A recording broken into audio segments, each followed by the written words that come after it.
Et très bon dimanche à toutes et à tous. Bonjour et bienvenue à vous sur Médien TV dans On se dit tout. On y va. Pour notre sommaire d'aujourd'hui, nous commençons par le développement personnel. Des complexes, nous en avons tous, il faut se le dire. Alors, qu'est-ce qu'on en fait? On les garde au fond, on les développe et au contraire, on les utilise comme des catalyseurs. Nous allons vous en parler dans quelques instants. Ensuite, l'éducation financière des plus petits. Les enfants, on leur donne de l'argent de poche. Maintenant, qu'est-ce qu'ils peuvent en faire? Une spécialiste sera là pour nous en dire un peu plus. On restera aussi dans le monde des enfants, mais pas tellement, puisque c'est un adulte qui sera avec eux. Nabil sera justement avec des enfants pour tester le calcul mental. Et on finit par la chirurgie des oreilles décollées en compagnie d'un grand spécialiste. On reste ensemble, je reçois tout de suite mes invités pour vous et on démarre l'émission. A tout de suite.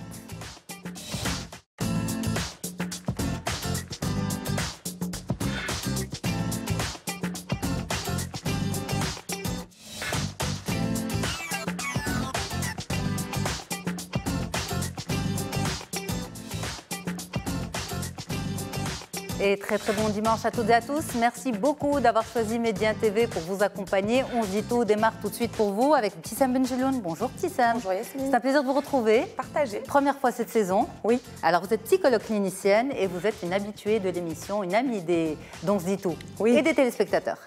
Absolument. Effectivement. Alors, en face de vous, nous avons le docteur Salahdine Slaoui. Bonjour professeur. Bonjour. Vous êtes un grand nom de la chirurgie esthétique au Maroc. Merci beaucoup d'être là. On va parler avec vous de la chirurgie des oreilles décollées. Et à côté de vous, Madame Nezha Naït Boubker. Bonjour Madame. Bonjour. Merci beaucoup d'être là. Vous êtes enseignante en finance. Et avec vous, nous allons parler dans quelques instants de l'éducation financière des plus petits. Eux aussi, ils ont de l'argent. Eh bien, comment gérer cet argent? Très petit, il faut savoir le faire. C'est bien ça. D'accord. Merci beaucoup d'être là. Je me retourne vers vous une nouvelle fois, Tissam Benjeloun, psychologue clinicienne. Avec vous aujourd'hui, on parle de quoi? On va parler des complexes. On vous retrouve dans quelques instants, dans une fraction de seconde, pour notre sujet sur les complexes.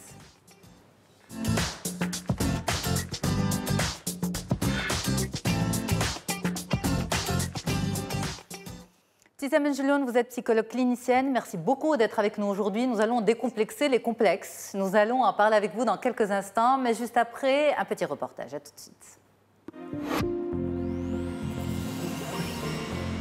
Les complexes, ce sont l'ensemble de cognitions, de pensées, de représentations qu'une personne a d'elle-même, de comment elle se perçoit vis-à-vis d'elle-même, vis-à-vis de ses interactions avec les autres et comment elle se situe par rapport à tout cela. Il y a plusieurs types de complexes. Il y a les complexes physiques qui portent sur l'apparence physique. Une personne qui n'aime pas la forme de son nez, la forme de son visage, ses rondeurs, sa maigreur. Il y a les complexes sociaux qui s'apparentent plus à l'origine sociale, au statut professionnel. Et il y a les complexes intellectuels ou psychiques qui s'apparentent plus à une infériorité par rapport à la peur du jugement des autres. Aujourd'hui, les complexes, et comme avant d'ailleurs, sont vécus comme une faille narcissique. Aujourd'hui, ils se trouvent amplifiés par l'ultra-exposition aux réseaux sociaux qui se positionnent aujourd'hui comme des pourvoyeurs de repères et de canons de beauté parce qu'on nous présente des icônes qui ne correspondent pas à la masse et certaines personnes s'identifient à ces icônes et se focalisent davantage sur leurs complexes. Ceci dit, il y a des personnes qui s'en sortent très bien et qui finissent par accepter de vivre avec leurs complexes de façon harmonieuse. Ce sont des personnes résilientes qui comprennent que la perfection n'existe pas, ce n'est qu'un leurre, et ils font le deuil de la personne parfaite. Alors, Tissam Benjeloun, psychologue clinicienne, je ne sais pas si j'en demande trop à ce sujet d'aujourd'hui, à savoir finalement apprécier ces complexes et en faire un catalyseur. Vous allez nous dire ça dans un petit moment. Mais justement avant, est-ce que tout le monde a un complexe? Qu'on le veuille ou pas, est-ce que tout le monde cache un petit complexe? En fait, ça dépend de ce qu'on appelle par complexe. En fait, il y a des petites défaillances, on va avoir des petites fragilités, et ça, c'est ce qu'on a tous. On a tous des petits défauts dont on a conscience. Mais le complexe, quand est-ce qu'on va parler de complexe? C'est quand on passe du gène à quelque chose qui nous obsède, qui nous handicape. C'est là où ça commence à devenir gênant. Quand, à cause de ce qui me gêne, de mes petites imperfections, je ne peux plus sortir dehors, je ne peux plus aller faire mes cours, j'ai plus envie... je ne peux plus porter ce que je veux? Je ne peux plus porter ce que je veux, et ça m'handicape et pour aller au travail, et pour parler avec les gens, et pour me valoriser socialement, tout simplement. Et puis parfois, même dans l'intimité du couple, physiquement, si on ne s'accepte pas, on a du mal dans cette intimité-là. Si elle commence à devenir handicapante, c'est là où on va parler d'handicap.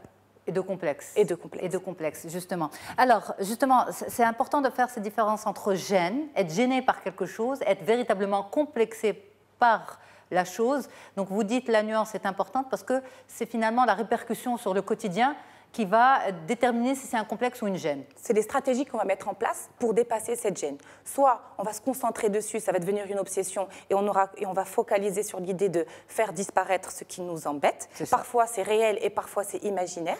Soit on va mettre en place des stratégies qui sont comment je vais dépasser et donc je vais développer d'autres compétences pour ne pas rester focalisé sur celle-là. Et des fois...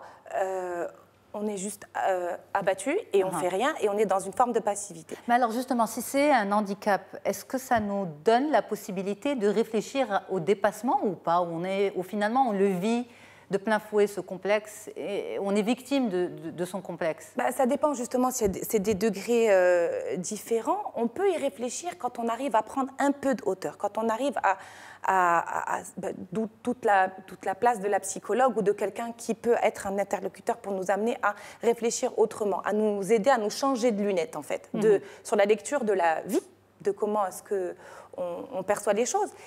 On peut se remettre en question si quelqu'un nous aide à percevoir les choses avec une autre vision. Mais on a besoin d'aide. Est-ce qu'on peut le faire seul? Parfois. Est-ce que, par exemple, on peut considérer son complexe, au bout d'un moment, il nous a tellement abattu ce complexe qu'on se dit, je vais le dépasser.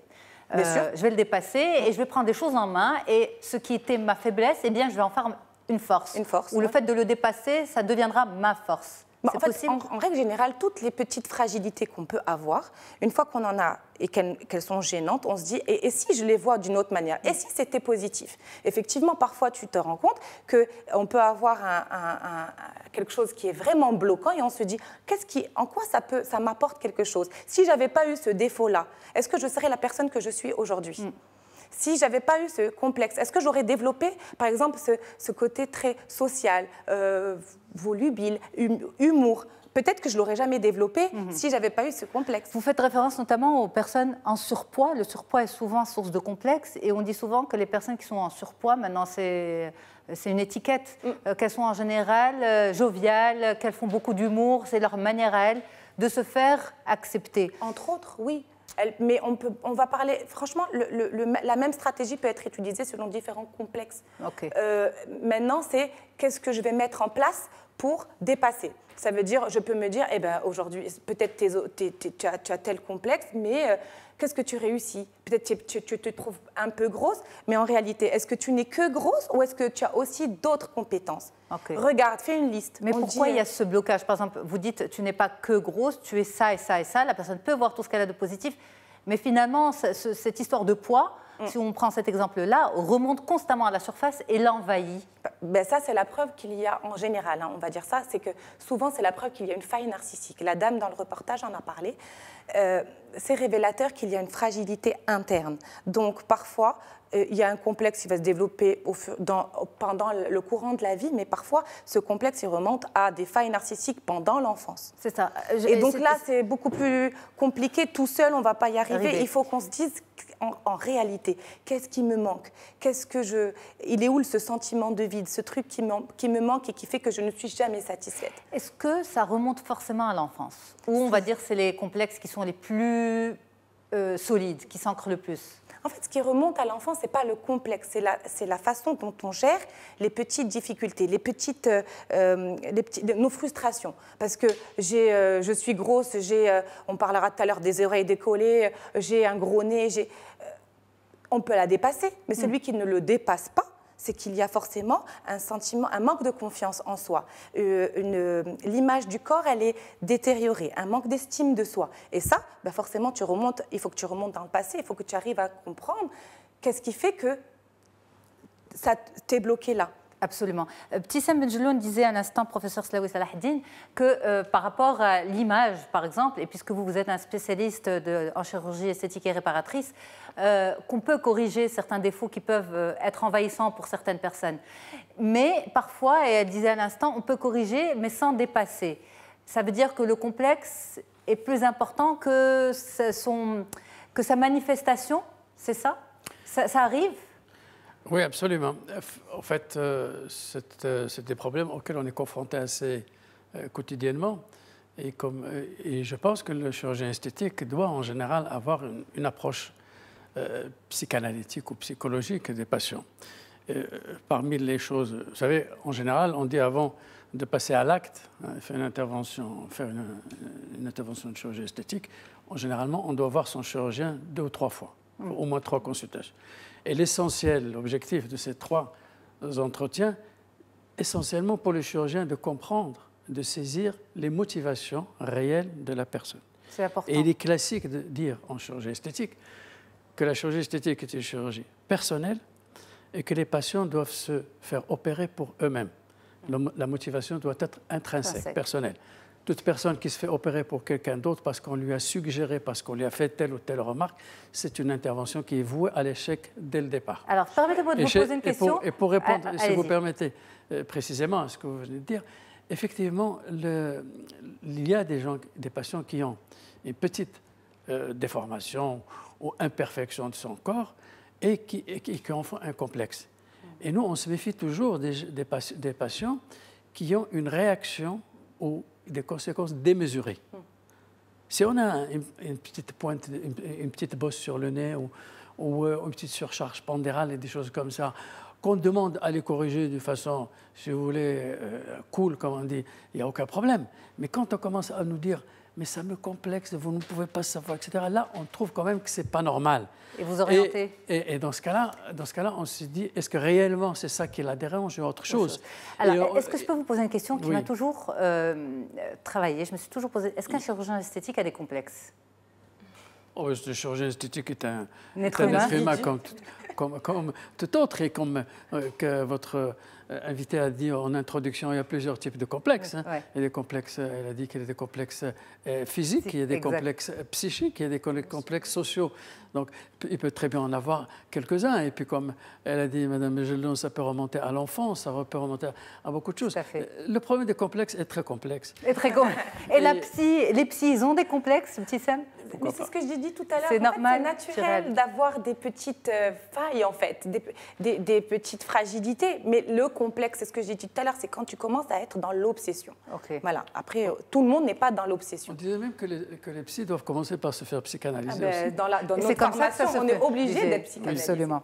Alors, nous avons des questions de téléspectateurs pour vous, Ptissem Benjeloun. On a une première question qui dit, alors, peut-on transmettre des complexes personnels à nos enfants ou à notre entourage? Est-ce qu'on peut déteindre sur les autres à cause de nos complexes? Ça arrive. Oui. Par exemple, une maman qui est en surcharge et qui le vit très mal peut vraiment se concentrer sur ce que vont manger ses enfants. Elle va avoir un rapport à la nourriture qui va être un peu faussé.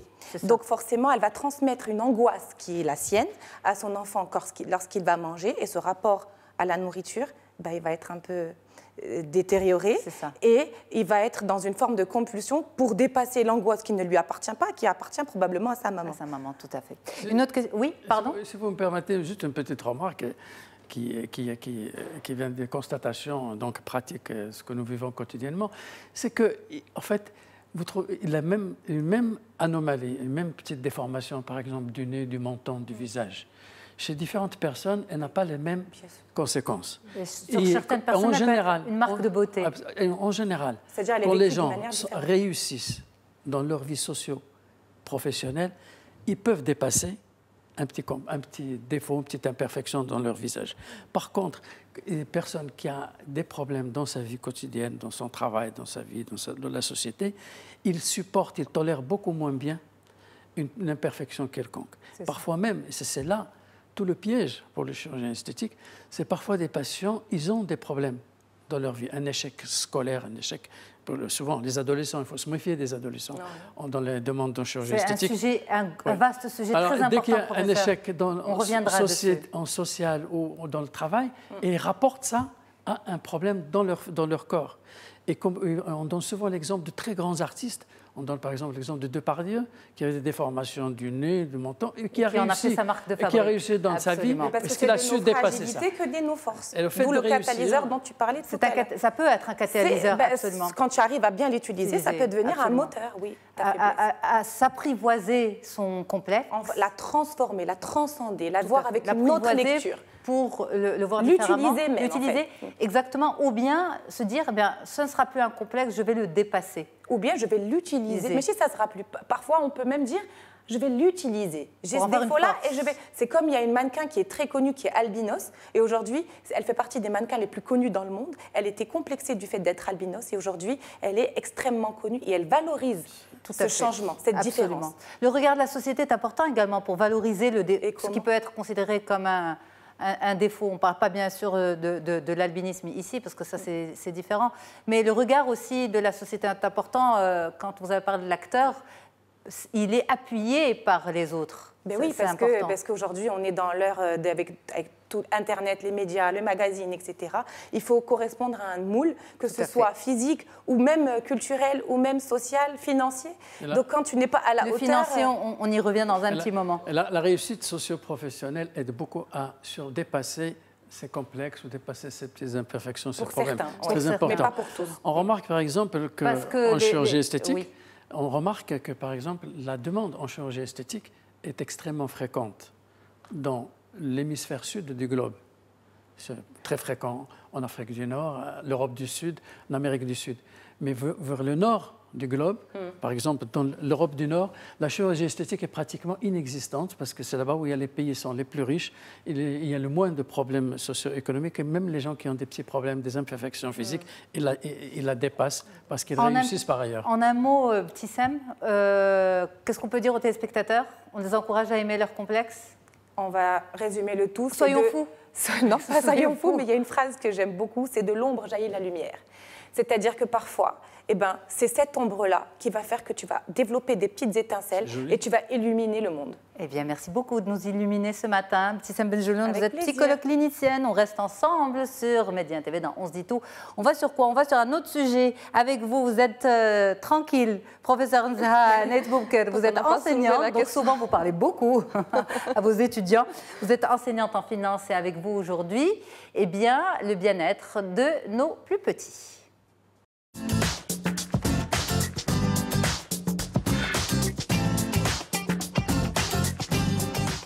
L'éducation financière des plus petits, ça veut dire quoi? Ça veut dire qu'on donne de l'argent de poche à nos enfants, mais il faut utiliser cet argent de poche pour leur apprendre certaines notions de finance, notamment. Et nous avons avec nous une spécialiste de la question, Nzha Netboubker, enseignante en finance. Merci beaucoup d'être avec nous. C'est un plaisir de vous recevoir. Alors, nous allons poser la question aux enfants. Justement, les enfants, est-ce que vous recevez de l'argent de poche? Oui, je reçois de l'argent de poche. Non. Mais sauf quand je perds des dents. Oui, je reçois l'argent de poche de chez mon papa. Oui, je reçois de l'argent de poche de chez ma mère. Oui, je reçois l'argent de poche de mes parents. Je reçois minimum 50 dirhams par semaine. J'en reçois 10 dirhams par semaine. La vérité, je n'ai jamais compté. J'en reçois environ 30 et 50 pendant la semaine. Je pense que c'est suffisant. Je le divise en deux parties. La première partie, je la mets dans ma tirelire. Comme ça, pendant les grandes vacances, je l'ouvre et je me fais plaisir. Et l'autre partie, j'achète des cadeaux pour ma famille. Je la garde pour plus tard. Je trouve que c'est assez suffisant. Je l'économise, comme ça, après, si j'ai besoin d'acheter quelque chose, je l'achète. Oui, je pense que c'est suffisant. D'abord, j'achète mon goûter avec pour l'école. Et des fois, je le garde pour la maison au cas où j'en ai vraiment besoin. Je le laisse jusqu'à que je serai grande, je vais l'utiliser. Merci les enfants, merci beaucoup. Donc oui, ils reçoivent de l'argent de poche, ça va de 10 dirhams à 50 dirhams. Et certains comptent, d'autres non, certains l'utilisent, d'autres pas. Justement, avec vous, Nzha Netboubker, on va dire entre 10 dirhams et 50 dirhams par semaine, vous en pensez quoi? C'est raisonnable. C'est raisonnable pour des enfants? C'est raisonnable pour des enfants en bas âge, ça veut dire entre 5 et 10 ans. 5-10 ans, exact. 5, 10, 12 ans. Oui, ça fait plaisir de voir ces enfants en train d'économiser. Donc, ils sont déjà de petits adultes qui se comportent normal avec de l'argent. Donc, ce qu'il faut soulever dans cette question, c'est que l'éducation financière, elle est à la fois la responsabilité des parents, mais aussi de l'école. Malheureusement, à l'école, on n'enseigne pas tous ces comportements financiers qu'on doit acquérir. Mais bon, la famille doit prendre la relève et faire Alors, ce vous, rôle-là. spécialiste justement de la question, enseignante en finance, ça veut dire quoi pour vous l'éducation financière? Pour moi, l'intérêt pour cette question, ça vient du fait qu'on peut transposer les techniques de finance qu'on enseigne à l'université pour justement améliorer la finance personnelle. Parce que quand on est en phase avec l'argent, ben, on peut réaliser nos objectifs, on vit tranquillement, que ce soit peu ou trop d'argent, mais l'essentiel, c'est de savoir gérer. On enseigne également la gestion budgétaire et la finance personnelle, ça commence toujours avec un budget. Alors, donc, des notions aussi lourdes, aussi importantes à des tout petits? Oui, à des tout petits, leur faire comprendre ce que c'est qu'un budget, comment l'établir. C'est juste 2 colonnes, là où on va inscrire nos revenus et les dépenses. Ça veut dire l'argent, comment je peux le récupérer de mes parents, des cadeaux, des fêtes, etc. Et comment je peux les dépenser. Okay. Ce qu'il faut faire comprendre aux enfants, c'est que les revenus doivent toujours excéder les dépenses pour ne pas s'endetter. Exactement. C'est le premier concept à inculquer aux petits, justement pour les éduquer à l'indépendance financière par la suite. Ça veut dire ne pas je dirais... Vouloir dépenser plus que ce qu'on a. Oui, et puis le fait de différer ses achats. Ça veut dire j'ai besoin ou bien j'ai envie de tel objet, mais je peux quand même attendre et épargner à ce que je puisse l'acheter.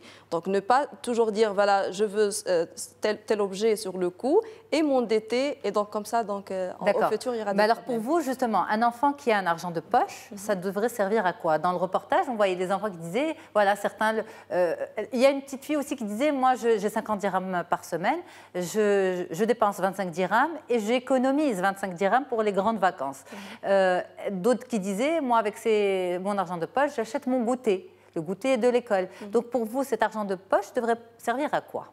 Généralement, pour les tout petits, cet argent de poche va servir à se faire plaisir parce qu'ils sont pris 100% par leurs parents. Et donc, les dépenses, tout ce qui est alimentation, vêtements, etc., c'est les parents. Voilà, c'est les parents.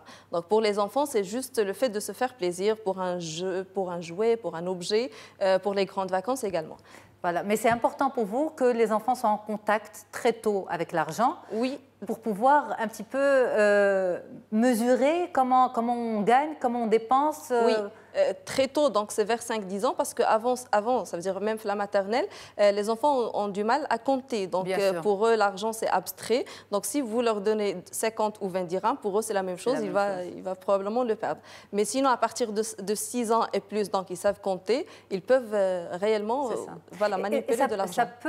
Ça peut être aussi une méthode en fait, d'asseoir à la maison ce qu'on a pu apprendre à l'école, les additions, les soustractions, une méthode un peu ludique. Oui, ça passe par plusieurs choses, à savoir les jeux. Par exemple, il y a Monopoly, par exemple, qui va leur apprendre à faire des investissements, économiser, acheter, etc. Il y a également, quand on part en course avec nos enfants, je peux par exemple lui tendre l'argent pour faire payer le vendeur. Donc, et comme ça, ils manipulent de l'argent avec leur... Mais vous savez, Nzahanet Boubker, l'enfance est souvent synonyme d'insouciance financière et matérielle. Est-ce que le fait d'apprendre très tôt à ses enfants à budgétiser, économiser, épargner, c'est pas d'emblée les faire rentrer dans un monde d'adultes, un monde d'interrogation, de souciance économique? Vous savez, les enfants, ils sont toujours en train de demander à leurs parents. Vous savez, il y a une catégorie des enfants qui vont toujours dire « Vous ne m'avez pas acheté, je suis frustrée, mes camarades à l'école ont, moi j'en ai pas. » Eh bien, le fait de les initier à ces notions-là, déjà le fait comment on gagne l'argent, ça veut dire que c'est la contrepartie d'un travail. Donc, soit on travaille, soit on fait un effort pour le gagner. Et donc, même pour le dépenser, on doit quand même être un peu raisonnable dans nos choix, savoir ce qu'on dépense, comment et combien, bien évidemment. Alors, ça va permettre quelque chose de la psychologue, si je peux me permettre. La psychologue, absolument, petite sœur. La psychologue, parce qu'en fait, moi, c'est une question que je reçois énormément au cabinet. C'est est-ce que je dois dire à mes enfants, parler avec eux d'argent? Mais l'argent permet justement d'apprendre à l'enfant, de différer les attentes. Oui, différer ses achats. Tu en as parlé tout à l'heure, différer ses achats, différer les attentes. Et puis aussi, apprendre à gérer sa frustration, parce que tu ne peux pas tout avoir d'un claquement de doigts, il faut faire un effort. L'exemple qu'on connaît tous, c'est quand l'enfant veut acheter cette fameuse console qui coûte très cher. Et y a des parents qui me disent mais j'ai envie de lui acheter. C'est ces parents un peu qui veulent vraiment gâter. Et moi, le conseil, c'est n'achetez pas. Vous, tout. Il vaut mieux, et c'est bien aussi qu'ils continuent à vous aimer, les petits-enfants, quand vous dites non, n'achetez pas. Mais ils sont fiers d'eux. Ils sont fiers d'eux d'avoir contribué à l'achat de ce Oui, mais quand ils vous entendent le dire, ils ne sont sûrement pas contents. Mais parce qu'on va voir la hauteur de leur contribution en même temps. C'est vrai. Voilà. Mais c'est bien aussi, parce que même par rapport à la confiance en soi, l'image de soi, j'ai contribué à... Absolument. Quand il s'agit d'un achat quand même coûteux, donc on peut penser à ce cofinancement. Ça veut dire financé par les parents et par les enfants. Ouais. Professeur Slaoui Salahdine, l'argent de poche, vous en aviez quand vous étiez plus jeune? Ah oui, j'en avais, oui, j'en ai eu. Et j'ai même eu la chance d'en avoir un peu de partout, de mes parents, de grands-parents, etc., parce que c'était une famille assez grande. Donc, mais c'est intéressant et surtout, j'ai trouvé les enfants qui sont passés, c'est très sympathiques, et même très sages. Ils sont très, très sages, ils pensent à l'économie, c'est déjà une notion très importante. Je pense que c'est très important d'apprendre à économiser même un dirham. Absolument, tout à fait. Et puis, peut-être une notion aussi, il me semble intéressante, que je n'ai pas vue, que je n'ai pas entendue, c'est la notion du mérite. Ce serait bien de donner de l'argent de poche. Pour récompenser. Il faut que les gens apprennent, les enfants apprennent le mérite. Et puis c'est bien, ça leur permet aussi d'apprendre le prix des choses. Chaque chose a son prix. C'est intéressant le rapport des enfants avec l'argent, à mon avis. Très tôt, c'est intéressant, et à condition qu'ils soient contrôlés. Oui, contrôlés pour ne pas avoir des dérives. Alors justement, nous allons avoir les questions des téléspectateurs qui réagissent au sujet sur notre page Facebook Média TV, mais juste après une courte pause. On revient. Reste avec nous. Comme promis, nous sommes de retour pour vous sur Média TV dans On se dit tout et on continue à parler d'argent. En fait, d'argent pour les enfants, l'éducation financière des plus jeunes, c'est avec vous, Nzahanait Boubker. Dans un petit moment, nous serons également avec le professeur Slaoui Salahdine pour parler de la chirurgie esthétique pour les oreilles de collée. En début d'émission, on parlait de complexes, comment les décomplexer avec le Tissam Benjeloun, sans oublier aussi, dans un petit moment, on va apprendre à utiliser ce petit truc. Alors, ce petit truc, ça s'appelle un abacus et ça permet de muscler son cerveau pour le calcul mental. Voilà, on vous raconte tout ça en images avec Mehdi dans un petit moment. Alors, on va sur les questions des téléspectateurs. On y va. Je veux limiter l'argent de poche de mes enfants. C'est quoi le minimum? Et ça, c'est pour vous, Nzahanait Boubker. Alors, pour le minimum, on ne peut pas se prononcer parce que tout dépend des capacités financières de la famille. Donc, une famille peut se permettre 20 dirhams par semaine pour les enfants, une autre peut se permettre 100 dirhams, mais l'essentiel, c'est d'apprendre à nos enfants à gérer cet argent. Donc, c'est justement le fait de ne pas être dépensé en entier. Oui, apprendre à nos enfants à gérer, mais il faut aussi que le budget soit à la hauteur de l'âge quand même. À la hauteur de l'âge, à condition que ça augmente avec l'âge. Donc je peux commencer 5 ans, donc j'augmente à 7 ans. Ce qui est important, c'est le fait d'augmenter l'argent donné à l'enfant doit être lié à une occasion. C'est soit fin d'année scolaire, soit les vacances, soit date d'anniversaire. C'est ça. Donc, parce que comme un bonus en fait. Voilà, parce que l'enfant va attendre cette occasion pour que son argent de poche soit augmenté. Est-ce que cet argent de poche peut servir à acheter son cadeau d'anniversaire? C'est ça, par exemple? Oui, se faire plaisir à lui-même sans pour autant priver les parents. Ça, c'est pas les téléspectateurs, ça c'est moi. Alors, on a une autre question. Mon fils de 7 ans demande constamment de l'argent. Comment gérer? Alors, 7 ans, oui, c'est normal, il va demander, mais il va falloir se mettre d'accord sur une somme d'argent avec une périodicité. Donc, justement, pour éviter les problèmes. Parce que quand on va faire, par exemple, une fréquence quotidienne, donc il serait sûr que demain, j'aurai de l'argent. Donc j'aurai aujourd'hui de l'argent, je vais le dépenser, demain il y aura encore de l'argent. Mais sinon, hebdomadaire, je crois que c'est une fréquence parfaite pour justement lui apprendre à gérer cet argent pendant 7 jours. S'il le dépense, je ne dépanne pas. Ok. Pour les parents, les 7 jours, ils passent très vite. Hein, ils reviennent vite avec. C'est le jour de l'argent de poche. Il y a aussi une chose importante, c'est qu'il faut veiller à ne pas trop en donner non plus. Tout à fait, absolument. Merci beaucoup, professeur Nzahanait Boubker, enseignante en finance, de la finance pour les plus petits. On en a parlé avec vous. Et pour les téléspectateurs qui viennent de nous rejoindre, eh bien, vous pouvez revoir ça sur notre site mediantv.com. On enchaîne sur quoi? On enchaîne sur un exercice, une musculation, mais pas n'importe laquelle, celle du cerveau avec, on a testé pour vous.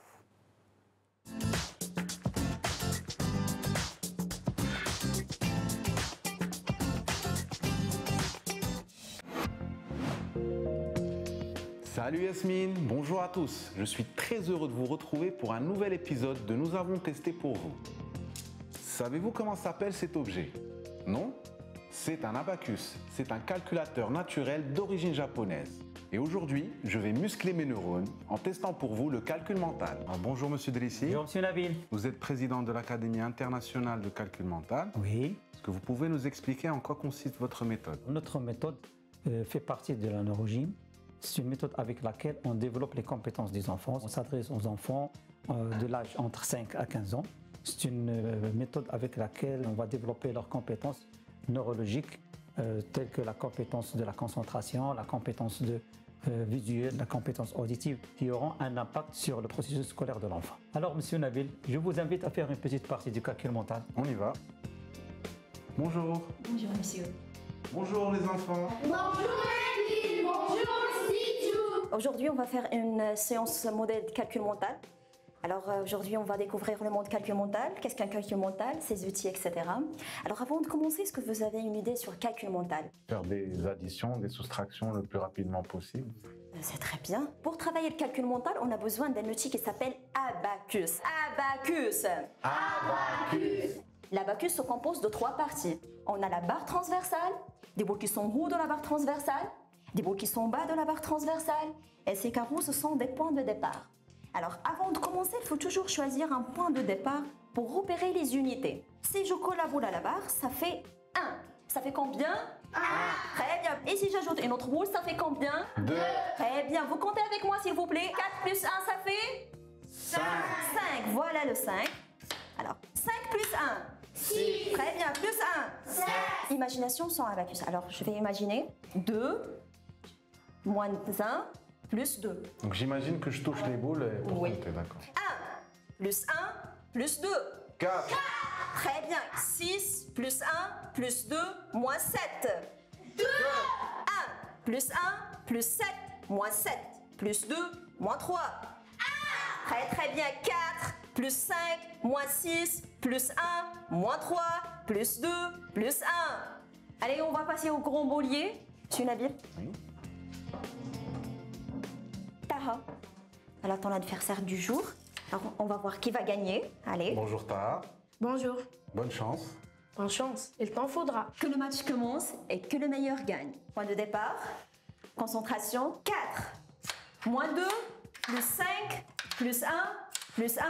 Plus 20. 29. Très très bien. Bravo. Taha. 59. Moins 20. Plus 10. Plus 3. 33. 4. Moins 2. Plus 20. Plus 2. 24. Bravo, Nabil.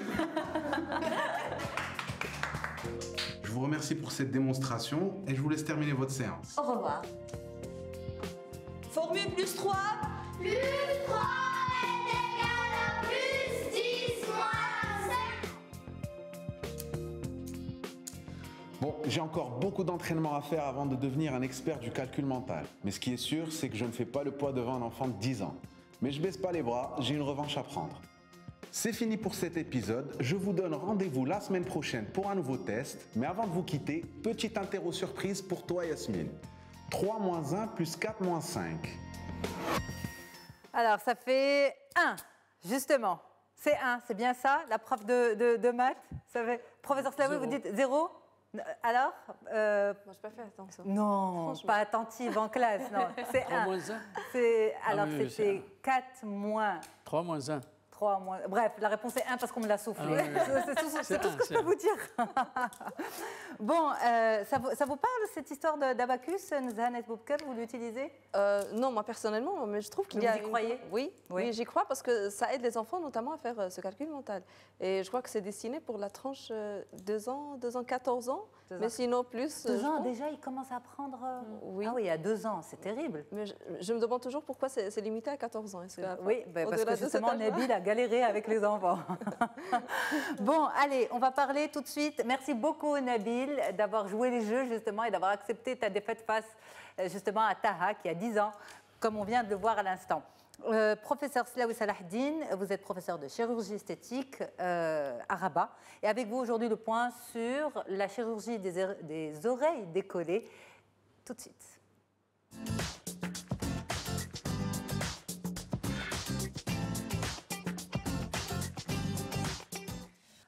professeur Slaoui Salahdine, on appelle ça l'autoplastie, c'est bien ça? L'opération des oreilles décollées s'appelle l'autoplastie. C'est une intervention qui a pour but de corriger, de réparer les oreilles décollées. Tout à fait. Alors, nos équipes sont venues chez vous. Vous aviez une opération de prévue. Ils ont pu assister à l'intervention. On regarde. Le pavillon de l'oreille peut être effectivement le siège de malformations congénitales, donc de naissance. Ces anomalies peuvent être soit par excès ou par défaut. Par excès, c'est la forme la plus commune. On parle des oreilles décollées, éloignées un petit peu de la tête, et ils paraissent de ce fait trop grandes. L'autre malformation, qu'on appelle aussi agénésie du pavillon de l'oreille, qui nécessite une réparation beaucoup plus compliquée. La consultation dépend s'il s'agit d'un adulte ou d'un enfant. Quand c'est un adulte, souvent il vient tout seul. Quand c'est un enfant, souvent il est accompagné par ses parents. On leur explique les risques, éventuellement le déroulement, les suites opératoires, le pansement que va garder l'enfant pendant une semaine, etc. Une fois qu'on a achevé toutes ces explications, généralement, il est souhaitable que l'enfant et ses parents ou le patient adulte prennent un petit temps de réflexion. Ils reviennent généralement soit pour demander d'autres explications ou pour prendre rendez-vous. Souvent, il y a une affluence des oreilles décollées pendant les vacances de printemps. En général, s'il est dans la chambre, c'est que généralement tout est prêt. Son bilan est normal, qu'on lui a donné toutes les explications, qu'il est assez convaincu. Bon, c'est beaucoup plus une visite de courtoisie et pour le rassurer une dernière fois avant de passer à l'acte. Pour bien comprendre le déroulement technique de l'autoplastie, il y a une petite incision qu'on fait derrière l'oreille volontairement pour qu'elle soit invisible. À partir de cette incision, on va aller chercher le cartilage en forme d'Y. Et on va chercher ce cartilage, on va le fragiliser et on va le plicaturer. Et on va fixer cette plicature avec 3 points de suture. En général, les suites opératoires de l'autoplastie sont relativement simples, mais il est préférable, en tout cas personnellement, je préfère toujours revoir les jeunes patients le lendemain ou au plus tard 48 heures après pour vérifier s'il n'y a pas d'hématome, s'il n'y a pas d'autres problèmes. Et on les revoit après encore 4 ou 5 jours. Donc, et vers le 6e, 7e jour, on enlève le bandage, on enlève le pansement et on peut découvrir donc déjà plus de 80% des résultats. La fille peut ramasser ses cheveux et l'enfant peut se faire couper ses cheveux et montrer ses oreilles sans risquer d'être exposé à la moquerie de ses camarades dans le cours de récréation. Alors justement, professeur Slaoui Salahdine, est-ce qu'il y a beaucoup de demandes pour ce type d'intervention? Oui, absolument. C'est une des interventions les plus courantes. C'est même la seule intervention de chirurgie esthétique pure chez les enfants. Et si vous voulez, c'est classé parmi les malformations congénitales. Disons, c'est une malfaçon, une petite malformation, à la limite des malformations et de la chirurgie esthétique, et qui est donc c'est assez courant. La demande est fréquente, souvent, comme je vous ai dit, pendant les vacances de printemps. C'est ça. Parce que ça demande une semaine, 2 semaines. Généralement, dès qu'ils ont 10-15 jours de vacances, ils peuvent donc programmer cette intervention. Alors vous dites que normalement l'oreille arrive à maturité vers l'âge de 6 ans, c'est ça? Est-ce qu'il arrive que les parents viennent avant cet âge-là avec l'enfant parce que peut-être qu'eux-mêmes sont dérangés par cette petite malformation, plus que l'enfant qui ne réalise pas encore véritablement? Alors là, c'est vraiment tout le cœur du problème. En généralement, ce ne sont pas les parents qui sont demandeurs. Et c'est souhaitable. Parce que, je dis, c'est vraiment une malfaçon qui est relativement mineure. Il vaut mieux que ce soit l'enfant qui est demandeur et qui demande à corriger sa malformation. Il vaut mieux pas que ce soit les parents qui lui suggèrent.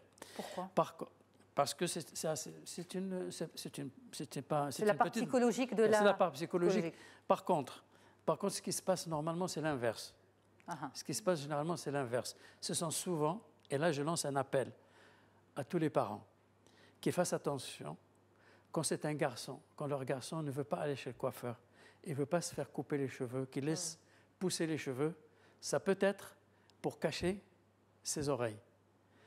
Ou quand c'est une jeune fille qui ne veut pas, qui refuse de ramasser ses cheveux, qui veut toujours garder les cheveux tombants, c'est souvent pour cacher ses oreilles décollées. Et là, il faut absolument que les parents fassent attention et se méfient, parce que c'est souvent, ça arrive très souvent, des enfants qui souffrent en silence. Parce que les enfants, dans les cours de récréation, sont très méchants entre eux. Il y a des garçons qui mettent des bonnets, qui n'arrivent pas à laisser pousser les cheveux. Ils portent souvent des bonnets. Souvent, les autres copains, pendant la récréation, courent pour leur arracher le bonnet. On voit beaucoup. Et il y a des enfants qui sont réellement affectés. Et c'est les parents qui ne veulent pas emmener l'enfant se faire opérer? Non, c'est par manque souvent, ils ne sont pas au courant. Pas conscients. Les enfants n'osent pas. Souvent, les enfants n'osent pas s'exprimer. Ils n'extériorisent pas. C'est des enfants qui n'extériorisent pas leur gêne. Et ils souffrent. Mais tous les jours. Est-ce que les parents ont peur d'opérer l'enfant? Ils ont peur de l'intervention parce que l'intervention coûte cher? Pourquoi les parents ne prennent pas au sérieux ou ne réagissent pas? Ils ne sont pas attirés, ils ne sont pas du tout choqués, si vous voulez, par cette anomalie. Ils aiment leur enfant comme il est, ils l'adorent. Mais ils doivent faire attention quand même aux enfants. J'insiste encore, il faut faire attention, il ne faut pas qu'ils passent à côté d'un enfant qui souffre en silence. Parce que souvent, des enfants, comme je vous ai dit, ils souffrent tous les jours à l'école, mais ils ne le disent pas à leurs enfants. À leurs parents. À leurs parents, pardon. Et donc, il est souhaitable que les enfants en fassent part à leurs parents, et il est souhaitable aussi que les parents fassent attention à leurs enfants qui ont des oreilles décollées, et quand l'enfant exprime cette demande, il ne faut pas hésiter donc à l'amener chez le spécialiste pour corriger cette anomalie, cette malformation, qui est une malformation simple, bénigne, et dont le traitement est également très simple et très efficace. Absolument. Donc, ne pas hésiter à le faire le plus tôt possible, dès l'âge de 6 ans? Alors, à partir de 6-7 ans. Pourquoi? Pas avant 6 ou 7 ans, pour ne pas compromettre la croissance des oreilles. Parce qu'on estime que la croissance du pavillon de l'oreille est accomplie, achevée, pratiquement à 80-90% vers l'âge de 7 ans. Et il vaut mieux ne pas attendre trop au-delà de 7 ans pour que les enfants ne souffrent pas trop longtemps. Au-delà de la souffrance. Et que ça n'entraîne pas de complexes, justement, parce qu'il y a un certain nombre d'enfants qui sont complexés. Mais un adulte qui regarde l'émission et qui n'avait peut-être jamais entendu parler de cette intervention, est-ce qu'un adulte peut quand même avoir accès à cette intervention à n'importe quel âge? Absolument. Nous recevons encore beaucoup d'adultes qui ils peuvent bénéficier de cette intervention à n'importe quel âge, mais c'est étonnant parce que nous continuons à recevoir beaucoup d'adultes qui ont attendu l'âge adulte, c'est-à-dire qu'ils soient autonomes à tout point de vue, financièrement, socialement, pour exprimer leur gêne. Ils n'ont jamais osé exprimer ça à leurs parents, parce que il n'y a pas toujours une communication suffisante entre les enfants et les parents, ça dépend des milieux, etc. Donc, ils ont attendu l'âge où ils sont autonomes pour s'exprimer et sont autonomes financièrement et qui sont venus demander la correction de ces oreilles décollées. Et ça arrive encore assez souvent. Petit Mejeloun, je vous sens en ébullition face à ce sujet. Non, mais je suis tout à fait d'accord. C'est ça. Je suis tout à fait. Il ne faut pas attendre que ça devienne un complexe. Quand l'enfant commence à cacher, comme vous dites, les cheveux, c'est qu'il faut il faut observer son enfant. Et justement, c'est cet enfant-là qui commence à se plaindre. Il ne faut pas diminuer ce qu'il dit. Il ne faut pas dire mais non, mais c'est rien. Mais il faut essayer d'écouter. C'est pas rien parfois. Il y a des moqueries. Et donc on ne doit pas attendre. Mais en tant que parent, on a envie de rassurer nos enfants aussi. Par exemple, beaucoup d'enfants, lorsqu'ils changent leurs dents de lait, eh bien, ils ont un petit peu des dents qui vont dans tous les sens. Ils commencent à pas vouloir sourire et après ils le partagent avec les parents. Oui, mais quand je souris, j'ai pas une jolie dentition. En tant que parent, on a tendance un petit peu à les rassurer, à dire mais c'est pas grave, tous les enfants sont comme ça. Mais là, il y a quelque chose de concret quand même, de patent. Les oreilles décollées peuvent être très décollées parfois, être assez hideuses. Ça peut être assez moche, très remarqué. C'est une réalité parfois. Et il faut pouvoir l'écouter comme tel et donc dépasser. Mais parce qu'il y a parfois des parents qui ne veulent pas écouter parce qu'ils s'en veulent, ils culpabilisent d'avoir mis au monde cet enfant avec ce petit défaut. Mais il faut peut-être travailler et se dire c'est pas forcément moi. Est-ce que c'est pas plus compliqué lorsque justement, et cet enfant n'a pas envie d'en parler, lorsque finalement l'un des parents aussi a le même aspect, a la même forme des oreilles, il a hérité de cette forme-là de sa maman ou de son papa, et donc forcément il se dit je peux pas dire à maman que je n'aime pas mes oreilles parce que j'ai les mêmes oreilles que maman. Est-ce qu'il y a aussi ça pourrait expliquer peut-être son inhibition, pourquoi il n'a pas fait part à ses parents de ce problème. Mais les parents doivent être plus intelligents et remarquer si un enfant a des oreilles décollées, ils doivent guetter le moment où cet enfant commence à exprimer une gêne, hein, ou à cacher, dès qu'il commence à cacher ses oreilles, ça veut dire qu'il a gêne. Donc, ils doivent guetter ça. Et surtout, si l'enfant, si vous voulez, je vous dis qu'il y a des enfants qui souffrent réellement. C'est ça. Qui souffrent réellement. On les reçoit après l'intervention. Mais alors là, c'est patent, c'est flagrant. Ils reviennent après, non seulement en riant, mais en ayant coupé leurs cheveux. Et la fille qui revient avec sa queue de cheval, qui a ramassé ses cheveux. Alors c'est flagrant. C'est flagrant et surtout, j'insiste sur le fait que c'est une intervention relativement simple. C'est ça. Il ne faut pas s'en priver. On a des questions de téléspectateurs pour vous, professeur Slaoui Salah-Eddine. On y va pour la première. La première question qui dit, c'est donc plus une opération de chirurgie esthétique que proprement médicale? C'est classé parmi les interventions de chirurgie esthétique. Mais pour une fois, la chirurgie esthétique va réparer une anomalie, une malformation congénitale. C'est vraiment à la limite entre les deux.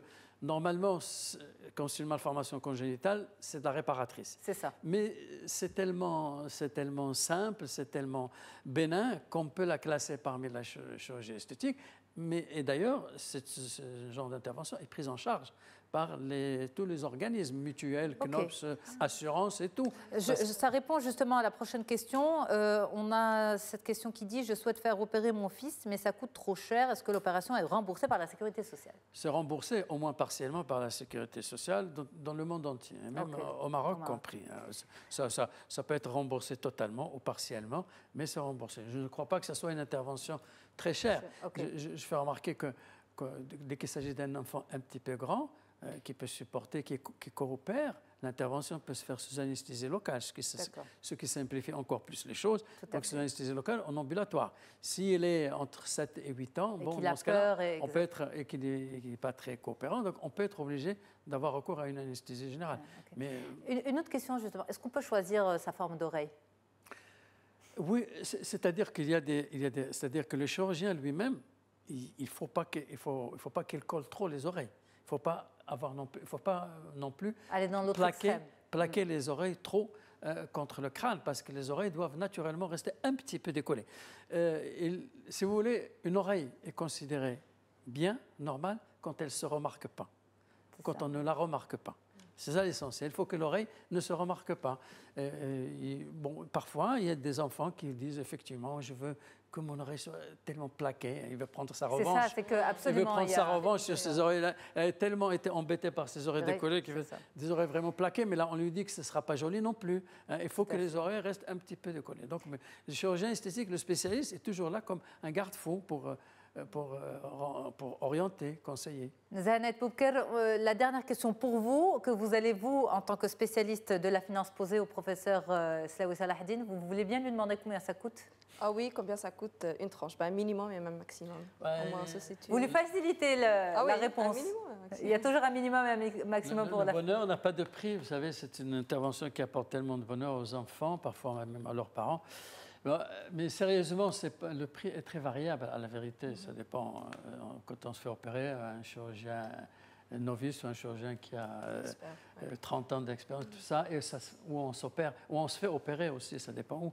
Mais disons, je dirais, pour être concret, parce que je sais que les gens aiment les chiffres, globalement, c'est une intervention qui varie entre 10 et 15 000 dirhams pour les deux oreilles. Pour les deux oreilles, bien sûr. On ne va pas opérer une oreille et laisser l'autre. Non, pas cher tant que ça va réparer un mais de manière générale, très honnêtement, et là je vous parle en tant que responsable ou président de la Société marocaine de chirurgie plastique, honnêtement, les chirurgiens esthétiques marocains font beaucoup d'efforts pour adapter les tarifs au pouvoir d'achat des Marocains. La preuve que c'est les étrangers qui viennent au Maroc parce que la chirurgie esthétique coûte la moitié ou le tiers des prix pratiqués en Europe. Eh bien, merci beaucoup pour ce mot de la fin. Vous avez bien fini l'interview à deux, tous les deux. Merci beaucoup, Tissem Benjeloun. Vous êtes psychologue clinicienne. Zahanet Boubker, enseignante en finance, et professeur Slaoui Salah-Eddine, professeur de chirurgie esthétique. Merci pour votre confiance. À très vite sur Média TV. Merci à toute l'équipe, bien sûr, et à Nabil pour ce bel exercice de musculation des neurones pour le calcul mental. On se donne rendez-vous la semaine prochaine, mais aussi sur mediantv.com. Bonne journée. Au revoir.